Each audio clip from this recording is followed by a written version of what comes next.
is Bryan of By George. We got a Game 1 win.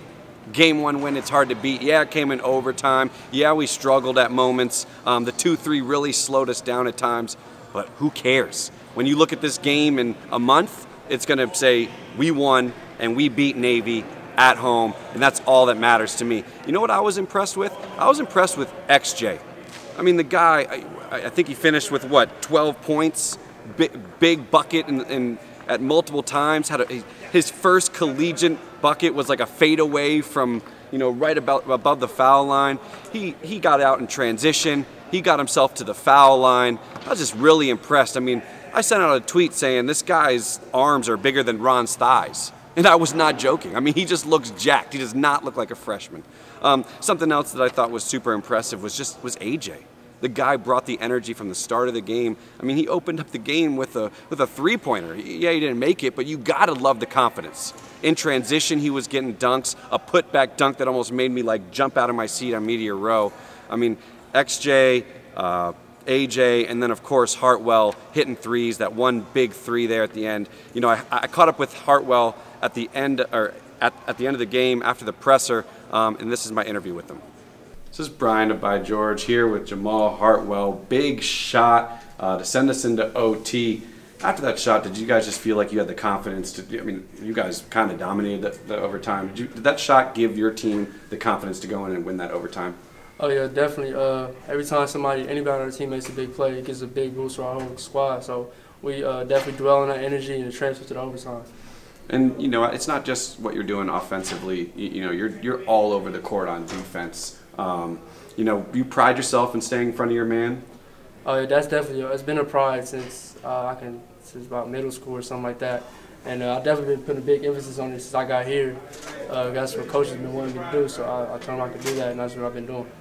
And so, you know, you're from Cali, all the way on the East Coast, starting to get cold outside.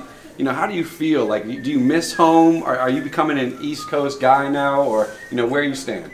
I mean, I definitely miss my family. I talk to my dad pretty much almost every day. Talk to my sisters, aunties, and cousins and all that, but when I'm back home, I'm doing the same thing I'm doing here, you know, going to school and playing basketball. So at the end of the day, I feel like I'm at home as long as I'm doing that. Awesome.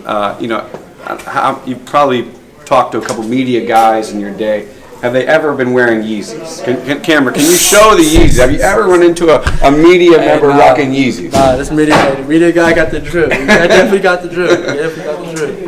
Last question. You know, where do you kind of see this team going? You know, obviously we did struggle versus Navy early on. I think, you know, it was due to kind of missing some shots. If we hit some shots early on, I think we could have kind of opened up the game. What are your expectations for this season? My expectations are actually pretty high. We definitely seen our potential from the game against Catholic, the overtime we just had, and the stretches we had in the first and second half when we were playing real good defense. Even though we were not getting our shots, we still was upping up on defense. So I definitely have high expectations, making it far down to the tournament and, you know, just doing our best. It's Jamal, Hartwell. We appreciate it. I mean, our guy Otis is gone, so, you know, you're going to be hopping on with us a lot more here. Yes, hopefully you're down. Yes, sir. All right. Got it. You know, if you follow By George, you know we've been harping on run full court D. Just run anything. It doesn't matter if it's man, zone. Just kind of speed up our opponents. You know, what the full court does really well is it doesn't allow the team to cross half court and set up in their half court sets easily. And, you know, yeah, it's not always going to work out. You know, there's going to be times where we give up easy buckets, but we turned them over today. We got out in transition, and those monster dunks really build the momentum, not only for the arena, but for the guys on the bench and for the guys on the court as well. And so I'm just really, you know, I've been asking Paulson about this since the moment he stepped foot in Fairfax. So I had to ask him in the presser one more time, you know, tell me about this 1-2-2 zone. Here's his answer. I've been asking for a couple of years now about full court defense, and today he came out in a 1-2-2, and I was super impressed. And it seems to me like we're kind of dropping back once they pick up the ball instead of kind of trapping. Can you talk a little bit about the 1-2-2 defense and what we can expect going forward?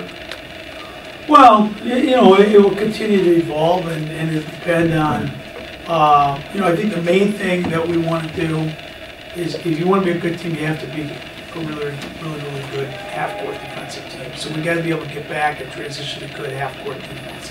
I think they're still learning. So there were some opportunities where maybe we could have been a little bit more aggressive. But by the same token,